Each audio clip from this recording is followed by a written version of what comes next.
चार प्रबल शत्रु आपको खत्म करने के लिए योजना बना रहे हैं। पहला शत्रु, और देखो उन लोगों ने जाल बिछा दिया है, हैरानी की बात ये, जाल बिछा दिया और हम लोग सचेत नहीं है, हम शिकार उनके जाल में फंस चुके हैं। पहला शत्रु है इस्लाम, जो तलवार के बल पर आपको कन्वर्ट करता है, और भी अनेक प्रकार के प्रलोभन देकर के डरा धमका के कन्वर्ट कर रहे हैं लोग। और दूसरा शत्रु है ईसाईयत।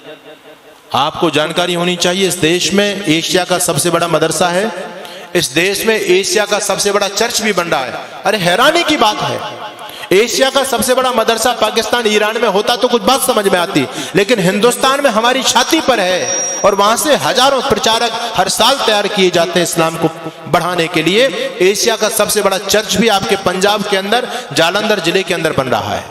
मैं पूछना चाहता हूं आपसे, जहां से इनके धर्म के प्रचारक तैयार होंगे, वो एशिया के सबसे बड़े बड़े सेंटर आपके देश में खुल चुके हैं। 2 लाख जमातें इस देश में काम करती हैं, 1 लाख पादरी इस देश में काम करते हैं। दिन रात एक ही लक्ष्य है, हिंदुत्व को खत्म करना। क्या आपके वो भी सेंटर हैं इस देश में जहां से आपके धर्म प्रचारक तैयार होते हो? बताइए मुझे। जहां से आपके धर्म प्रचारक तैयार होते थे, सारे के सारे गुरुकुल बंद, और बंद इसलिए हो गए हमारे उदासीनता के कारण। हम कोई भी व्यक्ति अपने बच्चों को गुरुकुल में पढ़ाना नहीं चाहता। हम तो स्वतः अपने आप खत्म होने के कगार पर पहुंच रहे हैं। हमारा समर्पण नहीं है जो समर्पण उन लोगों का अपने धर्म और संस्कृति के प्रति, हमारा बिल्कुल भी समर्पण नहीं है। 6,500 विद्यार्थी वहां रहते हैं। मैंने कुलपति से पूछा, इनका खर्चा कैसे करते हो, निःशुल्क चलाते हो आप?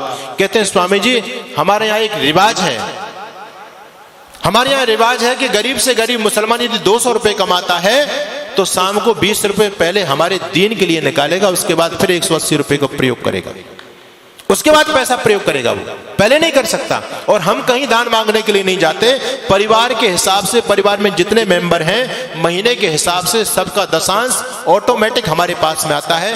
कोई व्यक्ति महीने में देके जाता है, कोई 2 महीने में देता, कोई 6 महीने में देके जाता है, अपने आप देकर के जाते हैं। एक रिक्शा चलाने वाला व्यक्ति भी इस बात का ध्यान रखता है। उनका समर्पण आप देखो, आप खूब कोठी बंगले बना रहे हो, संपत्ति जोड़ रहे हो, लेकिन आपका भविष्य अच्छा नहीं है। वो लोग आगे बढ़ते चले जा रहे हैं। मैं आपको डराने के लिए नहीं कहता, मैं आपको सावधान करने के लिए आज बताना चाहता हूं। ईसाईयत इतनी चरम सीमा पर फैल रही है।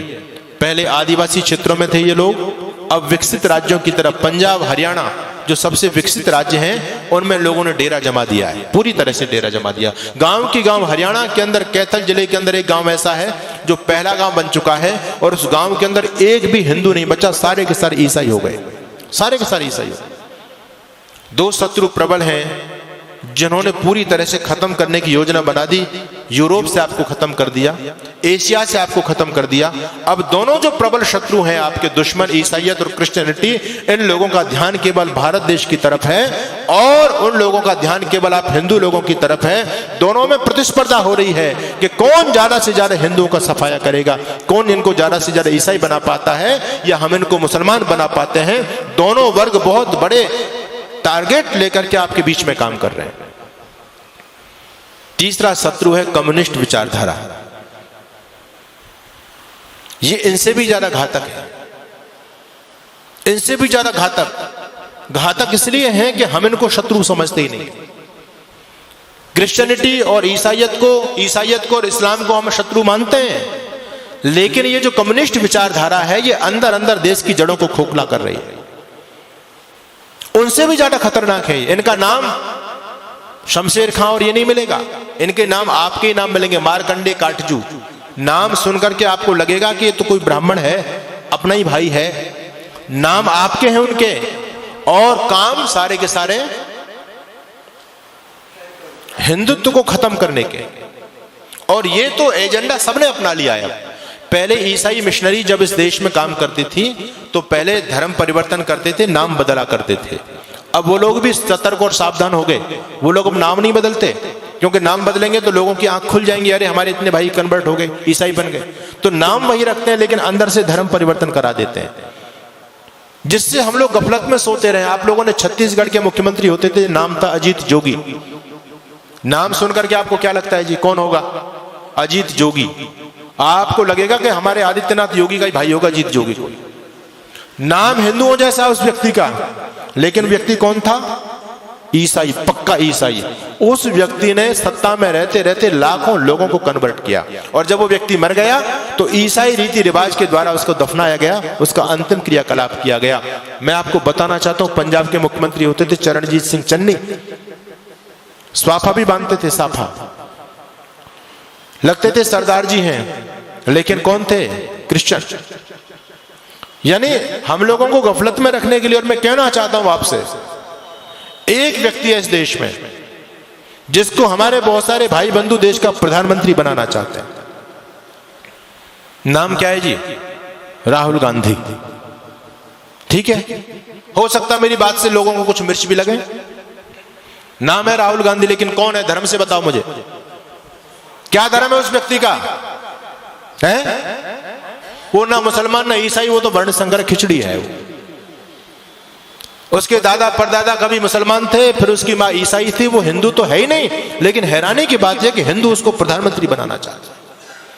यानी हम जरा भी नहीं सोचते, जब इस ईसाई इस देश की सत्ता को अपने हाथ में लेगा, वो ईसाइयत को बढ़ावा देगा, हिंदुत्व को बढ़ावा देगा। ये सोचने की बात है। हम अपने स्वार्थ में इतने ज्यादा अंधे हो रहे हैं, आज राजनीतिक स्वार्थों में इतने अंधे हो रहे हैं। कोई अगर राजनीतिक पार्टी देश के लिए अच्छा काम भी करे, हमको उसका विरोध जरूर करना है। अभी इस देश की केंद्र सरकार ने एक योजना निकाली, अग्निवीर की योजना निकाली। लोगों के पेट में दर्द हो रहा है, राजनीतिक लोगों के पेट में दर्द हो रहा है, आने वाले भविष्य को नहीं देख पा रहे। मैं आपको आगाह करना चाहता हूं, इस देश में भयंकर गृह युद्ध होने वाला है, टल नहीं सकता, अवश्य में भावी है, रुकेगा नहीं वो। और उसकी उन लोगों ने तैयारी कर रखी है पूरी तरह से। उनका छोटा छोटा बच्चा बम चलाने में, पत्थर फेंकने में, तलवारबाजी में, चैनबाजी में एक्सपर्ट है। उनकी लड़कियां भी एक्सपर्ट हैं। आपके बच्चे क्या जानते हैं? एक ही बच्चा है आपके पास में, उनके 17 वो तो कहते हैं 2-4 मर भी गए, फिर भी हमारे पास 11-15 तो फिर भी बचते हैं। कोई हमको चिंता वाली बात नहीं। उनका बच्चा बच्चा एक्सपर्ट है। हमारे आदरणीय जो बुद्धिमान राजनेता लोग, उन्होंने सोचा कि हम भी अपने बच्चों को कम से कम ये जो है आत्मरक्षा का चीज तो सिखाई दे। जब देश के हालात बदलेंगे तो कम से कम स्वयं की रक्षा कर पाएंगे, अपनी बहन बेटी अपने बच्चों की रक्षा तो कर सकते हैं वो लोग। इसके लिए अग्निवीर योजना चलाई गई कि हर एक बच्चे को सैनिक शिक्षा दी जाए। अच्छी योजना है, इसका विरोध नहीं करना चाहिए, इसका सम्मान करना चाहिए। हर बच्चे को ये सैनिक शिक्षा मिले, क्योंकि आने वाला समय बहुत भयंकर है। आपके घर में लाठी तक नहीं है, आपका बच्चा कुछ जानता ही नहीं है, आप कैसे उन विधर्मी लोगों से टकराओगे? एक सज्जन कहने लगे, अब हमको AK-47 रखनी पड़ेगी, बंदूक रखनी पड़ेगी, भाला रखना पड़ेगा, अपने घर में फरसा रखना पड़ेगा, लाठी रखनी पड़ेगी। अरे मैंने कहा, इतने हथियार के नाम तुमने गिना दिए, इन हथियारों को चलाएगा कौन? कोई चलाने वाला है तुम्हारे पास में? एक बच्चा है, उसको हमने क्या बनाना चाहते हैं? उसको DM बनाना चाहते हैं। वो लोग कहते हैं हिंदू इतना मूर्ख प्राणी है धरती पर, एक बच्चा करके अपने बच्चों को DM बनाना चाहता है। हम 17 बच्चा पैदा करते हैं, इस देश का PM अपना बनाएंगे। जिस दिन इस देश का PM हमारा बन जाएगा, DM कुछ नहीं बेचेगा, शासन हमारे हिसाब से चलेगा। क्या लोगों की योजना है? हमसे ज्यादा सोच रहे हैं वो लोग। आप एक बच्चा करके उसको सरकारी नौकर बनाना चाहते हैं, और वो 10 बच्चा पैदा करके सरकारी अपना बनाना चाहते हैं। बताओ किसकी योजना में ज्यादा दम है? हम तो कहीं नहीं ठहरे उनके सामने। उनका इतना समर्पण देखो। आपको मैं धन्यवाद करूंगा कि आज हमारे नौजवानों की संख्या है, यहाँ बच्चे भी आते हैं, बहुत कम उपस्थिति में आते हैं, लेकिन उनकी मस्जिद के अंदर आप जाकर के देखो कितने नौजवानों की फौज है वहां, क्योंकि वो उस काम को कंपलसरी समझते हैं। हम इस धर्म कर्म को, सत्संग को कंपलसरी नहीं समझते। हम तो ये समझते हैं ये हमारे काम का, बच्चों का क्या काम है इसमें, स्वयं हाथ हिलाते हुए चले जाते हैं। लेकिन वो लोग सारे के सारे समर्पित है अपने मिशन के लिए। इसलिए मैं आपके बीच में निवेदन कर रहा हूं, भयंकर आंधियां चलने लगी हैं, ज्वार को पैदा करो। मैं तो एक बात कहता हूं साहब, अब भाईचारे की बात बंद कर दो। अपने वजूद को, अस्तित्व को बचाना चाहते हो तो अब कट्टरता अपने अंदर पैदा करो। हम दुनिया से इसलिए खत्म हो गए, सारी उदारता की ठेकेदारी हम लोगों ने अपने ऊपर ले रखी है। बस तुम भाई भाई चिल्लाते रहे, वो तुमको चारा बना करके चाट गए। बड़ी हैरानी की बात है, आज भी लोगों की आंखें नहीं खुल रही हैं। ये राजनीतिक दल आपस में हम लोगों को लड़ा करके, ये तो नालायक लोग हैं, अपना उल्लू सीधा कर रहे हैं, लेकिन हम भोले भाले भाई आपस में लड़ रहे हैं। उनके षड्यंत्र को नहीं समझ पा रहे हम पूरी तरह से। आप लोगों को अभी उदयपुर में जो हुआ, एक केवल ट्रेलर देखा है, फिल्म चलनी बाकी है। द कश्मीर फाइल आपने देखी है, ये 30 साल पहली घटना है।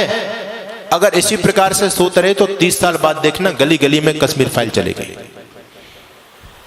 अभी उनकी आबादी केवल 25% है सरकारी आंकड़े के हिसाब से, और 25% रहने के बावजूद भी वो आपको सड़कों पर नहीं निकलने देते।